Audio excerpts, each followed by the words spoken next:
Parashas Vayetzei. The beginning of the parasha starts Vayetzei Yaakov mi Beresheva Vayelech Harana. Yaakov Avinu left his father's home, his parents' place, Beresheva, and he went to Haran. Vayelech Harana. The hay at the end is like a lamed in the beginning. He went to Haran. Here we're going to learn the Beis Levi and the Medrash. He's going to explain the Medrash to us. So if you look in the copy that you see the copy of the Medrash on the back side of the page, and we'll go through that. We'll start from the middle source where it says Yirmiyah Tezvav, and the Medrash explaining those psukim in Sefer Yirmiyah. So it says like this: Vayomer Hashem Elai. Hashem said to me, to Yirmiyah Navi, Im Yamid Moshe Shmuel Lefanai. Even if Moshe, the greatest of all Nevi'im, Shmuel, and also Shmuel, like Klal Yisrael, great Navi, if they will both stand before me and daven, Ein nafshi el ha'am hazeh, I still will not save this people. My nefesh, my desire is not towards them. There's a gezerah here that Klal Yisrael has to go into Golus. Shalach me al panai, they should be sent from before me, Vayetzei, and they'll go out. And the next pasuk says this is before the Golus actually happens, and it's HaKadosh Baruch Hu is saying that it's going to happen, and there's nothing at this point that could change the gezerah. V'haya pasuk beis v'yakiyayimu eilecha. So where are we going? There's 4 groups. Some for Maves, to the sword, and some to famine, and some to captivity. 4 groups. And this is the Golus that's being told about. Number 1, that they're going to go. Number 2, where they're going. Okay, now let's go backwards to the first source on the page of the Medrash Rabbah, and it tells us back to Parashas Vayetzei, Vayetzei Yaakov mi Beresheva. So the Medrash says like this: Rabbi Shua ben Levi. If you look for this Medrash, it's going to be hard to find, but now you have the source. It's not in the beginning of the parasha on the pasuk. It's like later on in the middle of the parasha. So the Medrash says, Rabbi Shua ben Levi, Pesar Karya Bagolus. He interpreted this pasuk of Vayetzei Yaakov mi Beresheva is not talking about Yaakov personally going and leaving Eretz Yisrael. It's a remez to Klal Yisrael leaving Eretz Yisrael and Klal Yisrael going into Golus. Vayetzei Yaakov mi Beresheva. Yaakov left from Beresheva. Heich ma da'at Amar. This is what you say, and it quotes a pasuk like it says in the pasuk in Yirmiyah, Shalach me al panai v'yetzeu. So you see the lashon of Vayetzei and v'yetzeu. Klal Yisrael is being sent out from Eretz Yisrael. Vayelech harana, heich ma da'at Amar. That's what we find the pasuk says. Asher haiga Hashem b'yom charayin apay. Pasuk in Eicha, that Hashem is bringing with charayin ap, with anger on Klal Yisrael, terrible decrees. Haiga means that Hashem is unrelentingly bringing this upon them. Okay. Now, that's the part that the Beis Levi is going to discuss. I just copied a little bit more of the Medrash, even though the Medrash brings even more than what I copied. But the Medrash goes on to interpret more of this idea that Klal Yisrael is going into Galus is what's being Ma'aseh similar Banim here in Yaakov Avinu. What's the difference between Mavis and Terah? It's different ways. The Mefarshim, right? They're both Mavis, yeah. But the Mefarshim explain one is more severe than the next. I think it was the ATI Sefer that I saw that said that Mavis is Mavis al mitasai, and then meaning a person dies with a certain dignity, and then Cherev is much worse, and then Cherev is without any dignity, just being slain on the field, and then the next one is Larav, is with famine, hunger is much more painful, and Lashevi, he says, it includes all of them together. Everything is included in captivity. All of these tortures happen. But they don't show you in captivity. Well, they could. It sounds when they taste it like that's the most severe out of all of them. I don't know. It could be that it's just captivity, you're saying, and not being killed. Well, that's what it sounds like. Yeah. So we see that Klal Yisrael they weren't going for a party. Let's just put it that way. It was pretty bad, and this was going to Golus. The pasuk, we go back in the Medrash. The Medrash says Vayivga b'makom. It's on the fourth line in the Medrash. Ad epes makom. So again, it's bringing a place where Klal Yisrael is. There's no room. Vayivga b'makom is an allusion to ad epes makom, that there's no place. There's no place to run. There's no place to escape. Vayolen sham kiva shemesh. Yaakov lay there for the night because the sun had set.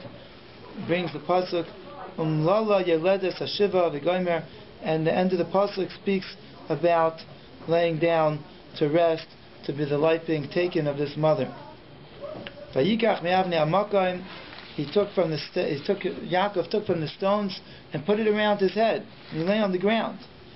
So it brings another pasuk of the horrors of what happened to Klal Yisrael on Golus in pasuk Eicha. Tishtapechna avnei kodesh b'rosh kol chutzos.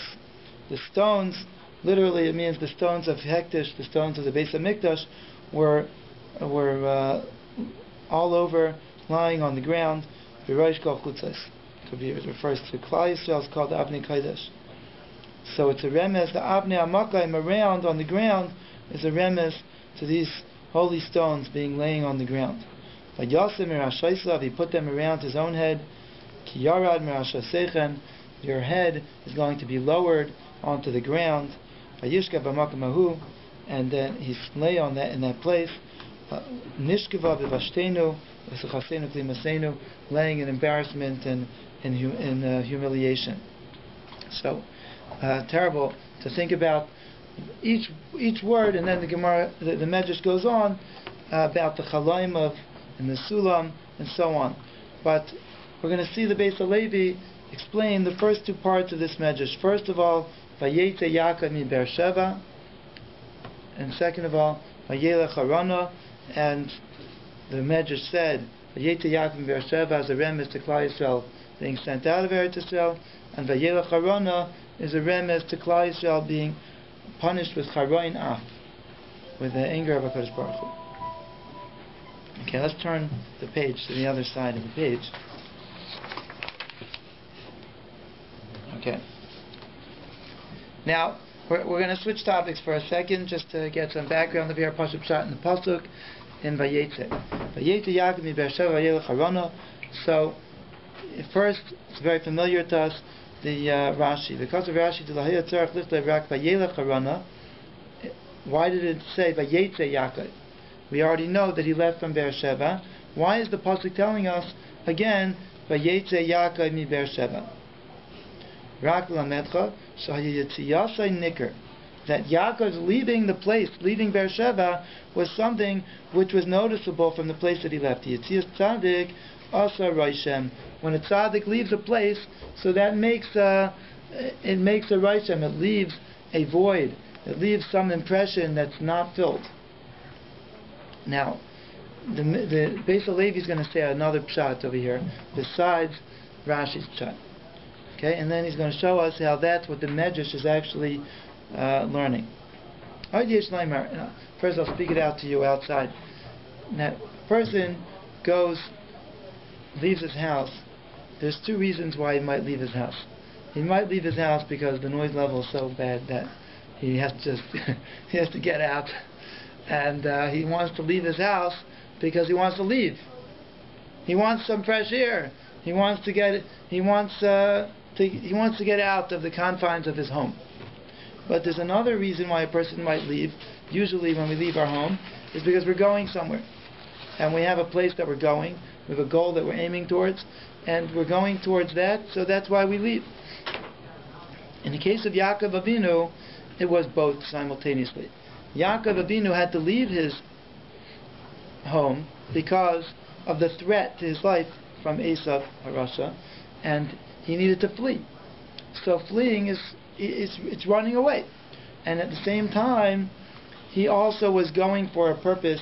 He was going to fulfill a mission, and the mission was to find a wife. That he was going to. It's time for him to get married, and he's going to the house of Lavan to find a wife. Like it was mentioned in the end of last week's parsha, that Yitzchak Avinu sent him, like his mother had told Yitzchak that it's time for him to get married and he should go find a wife. So in as much as there was both purposes, it's appropriate to say both. Vayetzei Yaakov mi Beresheva, the Yetzia itself, the leaving itself, was a goal unto its own because he was escaping, and two, that Yelech Harana, and he went to Haran because he had somewhere that he was going. He had a mission to accomplish in Haran. That's why, says the Beis Halevi, that it goes back over the 2 points, Vayetzei and Vayelech, because it's saying that there was a dual purpose here in his journey. Okay, let's see inside. It should flow quickly now. There's 2 ways that a person goes somewhere. It could be that the main purpose is that he's escaping, he's leaving the first place where he was. For whatever purpose, there's a reason why he wants to leave. Therefore, he's going to a new place, because he has to leave the first place. The main purpose is not to go to the new place. The new place is just a replacement.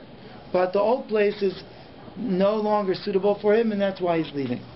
The second scenario where a person might go is Mishum Tzarech Liyot B'Makam Hasheni.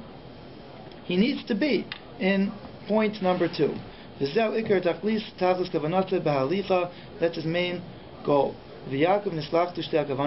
By Yaakov, they were both of these fell into place. Nislachet is a lesson of trapping. Both of these fell into one place by Yaakov Avinu. Both intentions. The main purpose was to fulfill the wishes of his parents. Now, what was the wish of his parents? The Rivka Amrlai, the main point that Rivka stressed to him was, Esav, your brother, seeks consolation in your death. He wants to kill you. And now you should go, go flee to Lavan.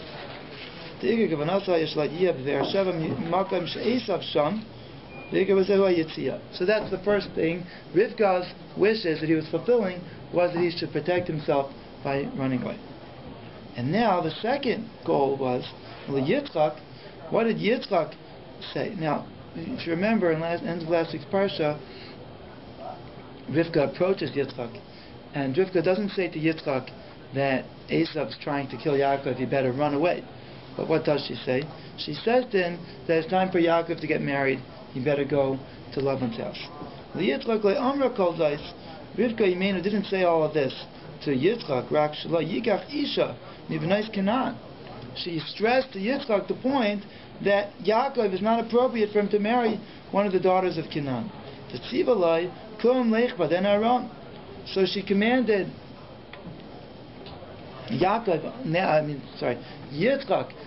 now commanded Yaakov to go, and he told him that he should go to Padan Aram, and the purpose of the command of Yitzchak was to get to Haran, to go to Haran, because there's a mission to accomplish in Haran to get married. Yaakov came to Vishneim, so Yitzia v'gam alicha l'Haran, Vishneim ha'yetzla l'ikar v'tachlis. Okay, both of these were the Yaakov's intentions. Did Yisuf not know about Esav's plot, or he just skipped the... Let's look in the pasuk again to see. In the end of last week's parsha, it seems like this wasn't part of the. Let's see over here. We do see that Esav said that he wanted that his father should die so he could take revenge from Yaakov.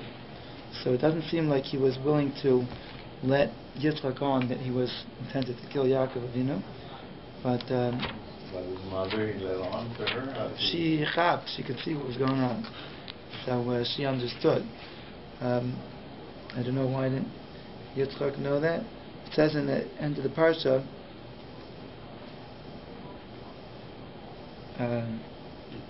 Esau said he's waiting for the mourning to be over before he takes his... Right, meaning that first Yitzchak would die, then they would mourn, and then he would take his life. But let's see. It says that Rivka came.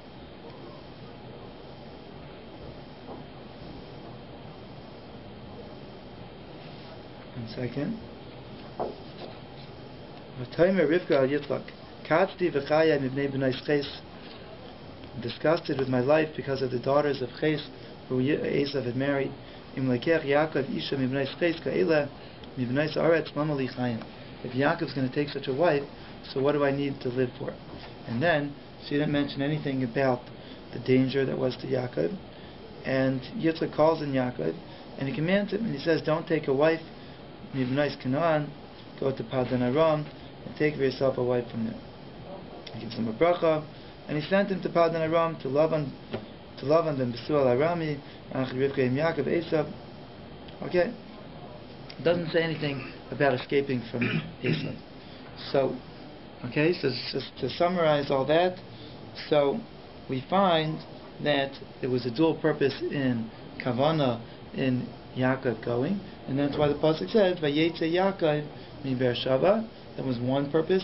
Vayelech Harana, and he went to Haran. That was the second purpose. One, to fulfill the request of his mother, and two, the request of his father. Rabbi, one thing this is slightly different. When Yitzchak gave the bracha, and then it came out that he gave it, and Yaakov said it Esav. Since it was given in an atmosphere of deception, can you not, annul the contract in a sense and take the why? Okay, that's a good question. Without going into length, Rashi in last week's parasha says that Yitzchak reviewed after he found out. He said Gam Baruch Yiyeh, and even though after he found out, he still said that he understood that it was correct what had gone on, and that Yaakov was the one who was destined to get the brachas. And Rashi says that shouldn't be said that Yaakov only got it through trickery and otherwise he wouldn't have gotten it. That we see even after the truth was disclosed, it was still given to him. Okay. Okay. The Beis Levi says that he found in the Sefer Al Yaakov that he wrote something similar to this. I'm not familiar. Al Yaakov. If anyone knows what Sefer that is. Okay.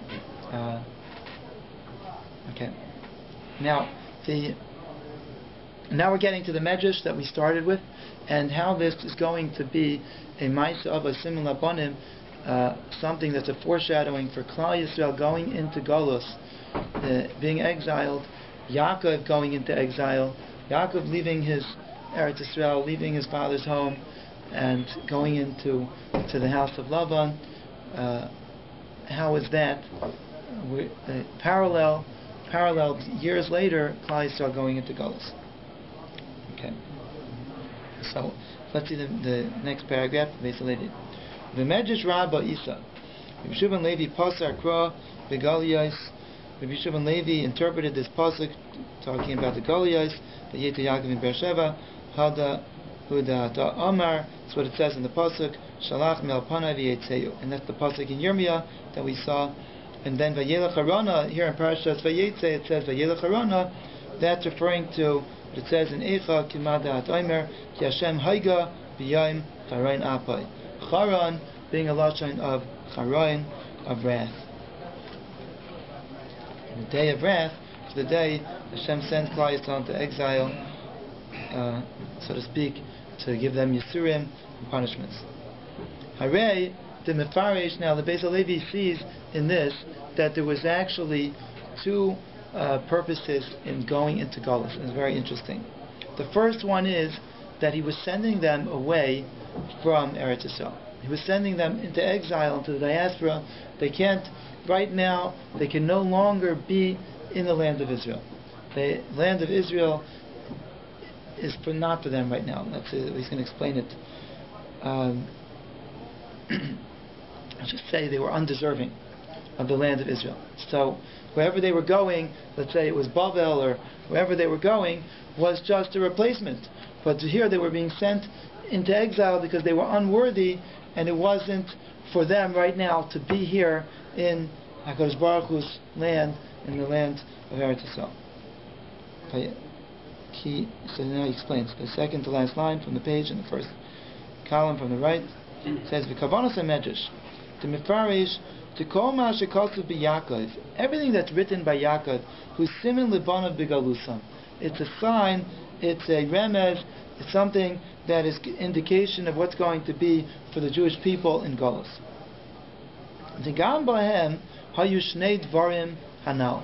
Also with Klal Yisrael, there were these two aspects. Number one, hayitzia v'agirush me'eretz Yisrael.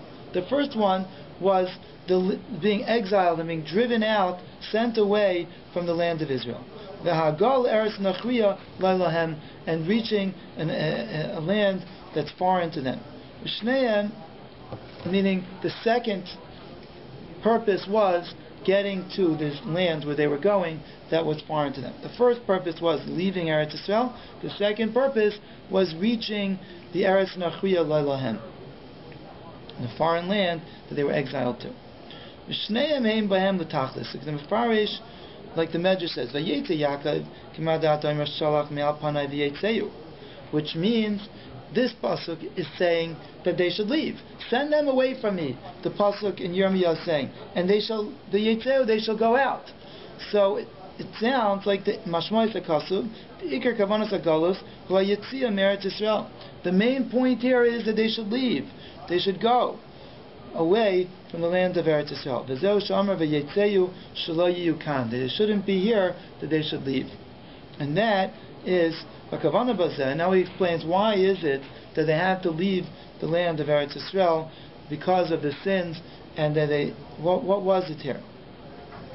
The land of Eretz Yisrael has a sanctity to it, a holiness.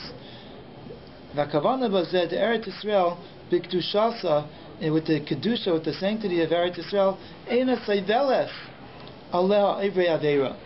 When they were serving, they were doing avodah zarah in the Chorban Bayis Rishon, or the other sins in the Chorban Bayis Sheni. These chatoim the land of Eretz Yisrael could not be soivel. It couldn't bear and to endure these sins within it. Eina soivelas aleh ivrei aveira. The Eretz Asher Hashem Darish Isa. This is a land that Hashem is constantly, his eyes, so to speak, are looking to seek out this land, to see what's going on and what is being done. And Mereisha Shana Rachus Shana, the pasuk says, V'alkein, and because of the sanctity of the land, and that it cannot be soivel, the people who do sins, Keshachatu Shalcha Mimena, when they sinned, the land spat them out. They have to leave the land of Eretz Yisrael. This is not a punishment that because of the sins they need to be punished, so they get sent away from Eretz Yisrael. HaKadosh Baruch Hu could have punished them while they were still in the land of Eretz Yisrael.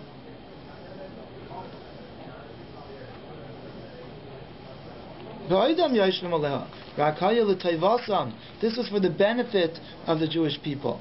This point, that because they were on a low level, they needed to be punished, and they weren't holding on the level of fulfilling the mitzvahs the way they were supposed to, and they needed to do tshuva first. So it was the Tayvasam, it was for the Toelis, it was for the benefit of the Jewish people to be exiled, to not be in the land of Eretz Yisrael. Why is that? Because if they would get punished in the land of Israel, it would be so bad that we would not be able to get up afterwards. We wouldn't be able to recuperate from that. I'll explain that in a second. So HaKadosh Baruch Hu sent them to a place that was with less severe, less holy, into Chutz La'aretz. Sham gamim einam tzadikim, even if they're not holding on a level of tzadikim, yuchlu leiskayim, they could still continue to exist. Vayim Ramban, Parshas B'chukoyis, Shekot of the Kol Klos of the Toicha, Nemer Rak B'Yosem Eretz Yisrael, Lo B'Yosem B'chutz La'aretz. Ramban says that the Klalos, because Baruch Hu says that if you're not doing the will of Hashem, that you get all of these terrible Klalos in Parshas B'chukoyis, that cause and effect that is in Eretz Yisrael. In Golos, it's not as harsh, it's not as severe. They don't get that same level of Klalos. In other words, what the Beis Halevi is saying is that HaKadosh Baruch Hu saw that this is going to take time. Klal Yisrael needs to get the message. He warned them, and it came a point where HaKadosh Baruch Hu says, in the beginning of the Pasuk was that we saw in Yirmiyah, at this point, there's going to be a destruction. Even if Moshe Rabbeinu will come, and Shmuel will come, and he'll pray for you, without tshuva, you won't be saved. You need to, and the decree is upon you. So what has to be? You have to be sent into exile. Now, being sent into exile allows them two things. First of all, it allows them time, because when in Eretz Yisrael, the reactions come immediate. HaKadosh Baruch Hu says, you're in the palace of the king. You can't stand here. You can't stay here and rebel against me, and I'm just going to let you keep going. If it's going to take time for you to get back to where you're supposed to be, it's going to have to be in Golus, in Chutz La'aretz. And second of all, the sins, the punishment is not as severe. It's not as bad in Chutz La'aretz, because it doesn't have the same kedusha. So that's why it's a place where they'll be able to if they get punished in Chutz La'aretz, it won't be as bad. So this is the first chelek of the galus of Klal Yisrael. The galus of Klal Yisrael being that they can't be in Eretz Yisrael, the land of kedusha, the land of holiness, where they're holding now. They can't be here. The land isn't soivel such tumah and such aderes. Okay, so that was what happened by Yaakov. That Yaakov was, so to speak, driven out of his home, even though he needed to go accomplish something. So he had a purpose to his mission, but he didn't just go like, okay, it's time to get married, let me go find a wife. No, he went fleeing for his life, that he couldn't stay here because there was something here that was driving him out, and that was the way Klal Yisrael also went into Golus. Okay, now we're going to get to the second aspect of the Golus, and hopefully in this there'll be a little bit of, as hard as it is, there will be a little bit of a cushion, something, a little bit of a nechama for us, that Golus is for our benefit. Okay, the second aspect is when they went into exile, they needed the charoin. Okay, Vayelech charana. And let's see this. The charoin means the wrath of HaKadosh Baruch Hu was, so to speak, poured out on them till they would get the kapara, until they would get the message to do tshuva. Okay, the Beis Halevi says in the middle of this, the middle column, it says va'amar oid vayelech charana. They went to Charan. When the Farish Medrash, the Medrash explains loshen charoin af. What does the charana mean? It's the loshen of charoin af. Tigama agos shel charoin hu gam ken atachlis bazeh. When they get to the wrath, to the terrible plight that the Jewish people had in the Golus, some were for Cherev and some were for Rav, right, and some were for Shvi, and so on. This was all also part of the Tachlis. And he refers to the drashos of the Beis Halevi. This is the Beis Halevi on the Torah, and there's also drashos of the Beis Halevi.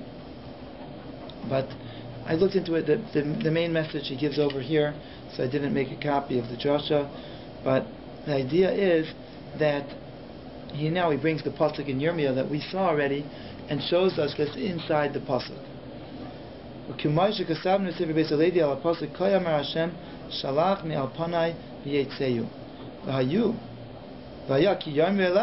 When they say to you, Yirmiyah Navi, Ana neitzei, v'amrit lahem, asher lacherev lacherev, those who deserve the sword, to the sword. V'viyur pasuk. What does this mean? So he's going to explain it to us, but first he's going to bring a Gemara in Chagiga, and I just want to.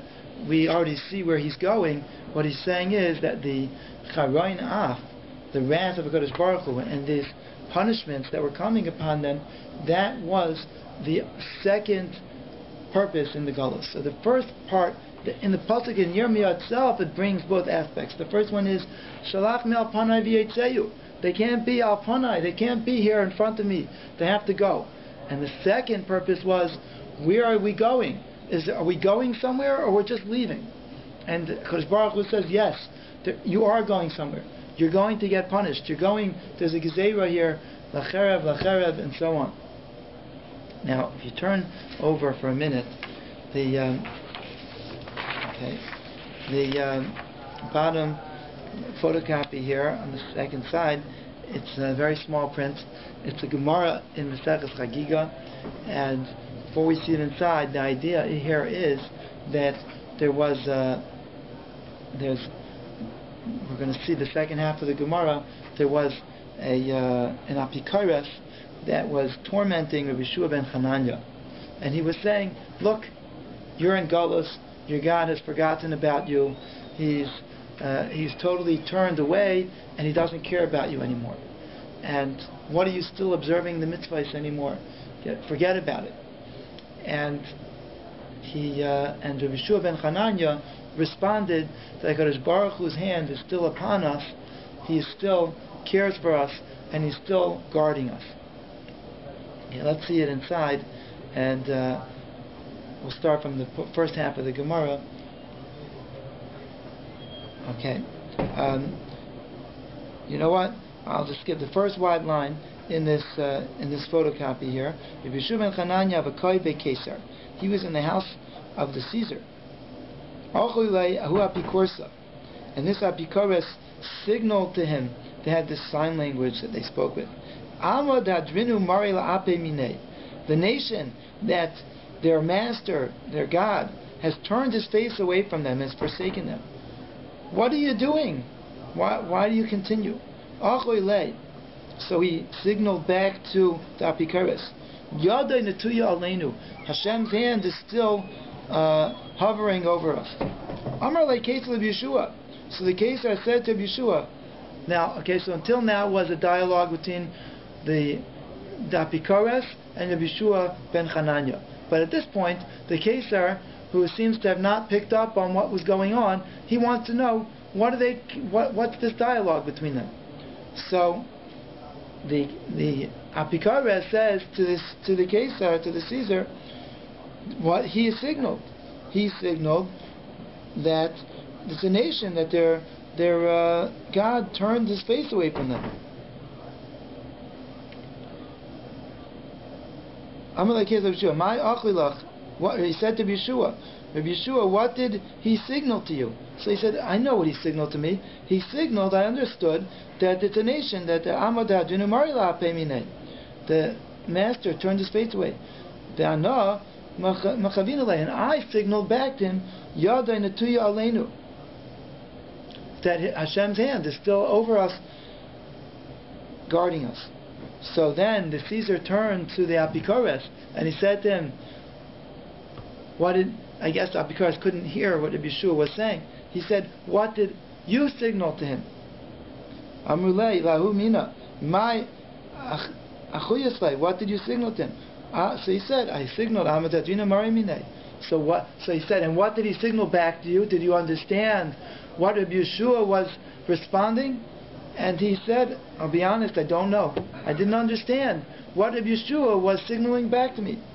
Lo yadana. I didn't understand it. Amru. So they said, Caesar said, Gavar de la yada mai machilei.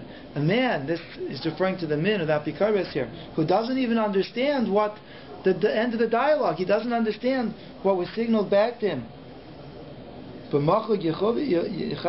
He should appear in a dialogue where it was back and forth, where they're having this contest of signaling back one and forth to each other. Kame Malka, he should be signing in front of the king. Afku v'katlu. They took this Apikaris out and they killed him. That was his end. So you see that Hashem was still protecting Rabbi Yeshua ben Chananya. But here we see that although there's a Hester Panim, although it says that Hashem is going to turn His face away from us, but at the same time, it's Yad and Etu Yaleinu, Hashem protects us. So the Beis HaLevi's question on this is the question of the Marsha on this Gemara asks. The question is that if you could find this pasuk, it's not so clear in the Gemara which pasuk it's quoting, but the Marsha brings that it's the pasuk. There's a pasuk that says that Hashem's hand is still hovering, this lashon of Yad and Etu Yaleinu, and it says in the pasuk that Hashem's hand is hovering over us to punish us.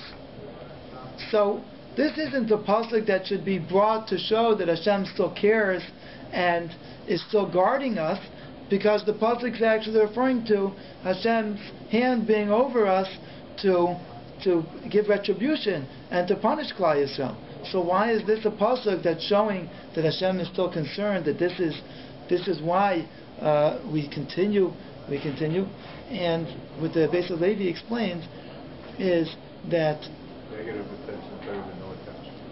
yes, if Hashem had sent us away with just the first purpose, you can't be here, I'm sending you away, I'm driving you out, so then that's it. It's like somebody's mafkir, his chayfetz. It's like he relinquishes it. He doesn't want to have anything to do with it. That would be much worse. That's what the Apikares was saying. That's what's going on over here. The Apikares is saying, Hashem doesn't want to have anything to do with you. He just sent you away. But Rabbi Yeshua ben Chananya said, no, there's another purpose in this galus. There's a midas adin here that's being placed upon us so that we could have a kapara and that we could come back. And Rosh Baruch Hu still has a plan for us. And because He has a plan for us, that's why we can't stop going on to be who we are, because within the Midas Adin we see that there is a plan for us, and we're going to come back, and we're going to have a Geula Shleima V'Meir V'Yameinu, and just like Yaakov Avinu's leaving wasn't just leaving to escape, but it was in order to has a plan, he had something to accomplish so he could return. It's the same thing with us in the Golus.